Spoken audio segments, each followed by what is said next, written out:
Alright guys, I'm going to show you how to replace the blower motor resistor on a 2005 Dodge Durango. It's my first time making a YouTube video on a car repair, so hopefully everything goes pretty smoothly.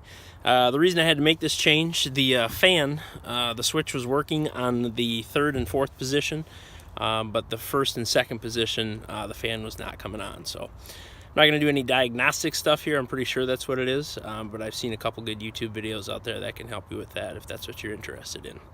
So we're coming into the passenger side here, and the blower motor resistor is going to be right up underneath your glove box. It's actually going to be this white thing right here, and there's two 8mm hex heads that you got to pull out.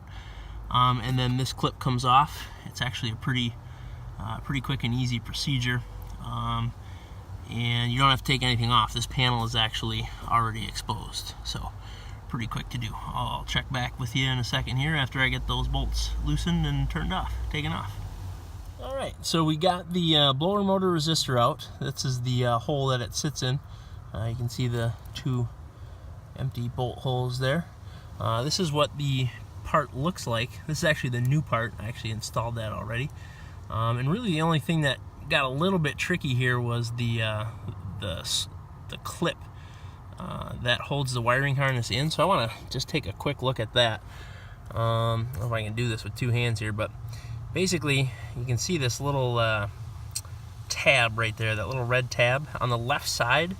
Just take a small flathead screwdriver here. I don't know if I'm going to be able to do both of these. Let's see.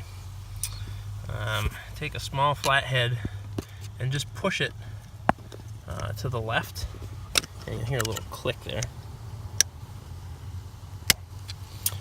So when it's, yeah, that's pretty poor video photography there, but anyway, you push it out and you can see now that that red tab is all the way to the left, and then the only thing left that you have to do here is on top, you just squeeze that, squeeze this black top right here, and then it kind of wiggles out. So yeah, like I said, that's already been installed. So I'm actually going to push this red tab back into position here. See if I can get a good video of that.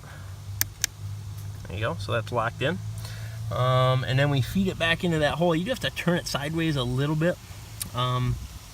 The part's a little bit long, so you kind of got to wiggle it in there, but not a big deal at all. So we'll plug her back in here and test the fan motor.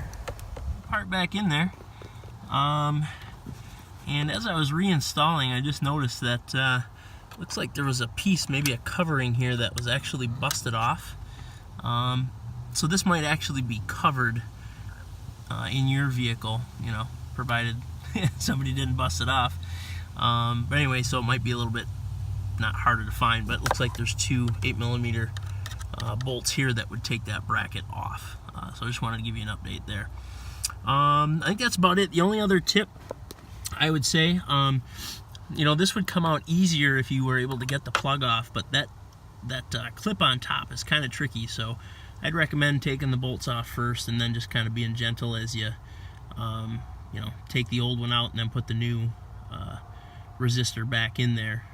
Obviously you don't want to damage that at all. Yeah, so we're going to turn the key on here and check the blower motor. So we always had high, which I don't know if you can hear that or not, but high is working. Third is working. Second. And yeah, I can actually hear first too. So yeah, $10 part, and I mean realistically probably took me about 10 minutes. So hopefully by the time I get this all spliced together, it doesn't look as rough as it does in the first draft. So thanks for watching. Hello. Oh yeah, I can hear. Second. Yeah. Third. Fourth. Yeah. $9, baby.